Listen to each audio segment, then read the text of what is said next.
Year एंडिंगचे plans तर तुमचे ठरले असतील, त्यामध्ये हा देखील एक प्लॅन ॲड करा. अजिबात पाण्याचा वापर न करता, वाटणाचा वापर न करता अगदी बॅचलर मुलंही करू शकतील असा चिकन भुना मसाला.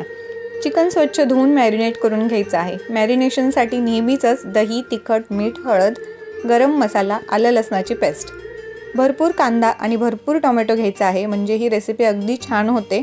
टोमॅटोमुळे एक आंबट टेस्ट मस्त येते. त्यामुळे दही देखील थोडंसं कमी प्रमाणात वापरा किंवा खूप आंबट दही वापरू नका. कांदा, टोमॅटो, आलं लसणाची पेस्ट छान परतून झालं की मॅरिनेशन केलेलं चिकन टाकायचं आहे. त्यानंतर यामध्ये आपला गरम मसाला आणि लाल तिखट किंवा काळा मसाला टाकायचा आहे.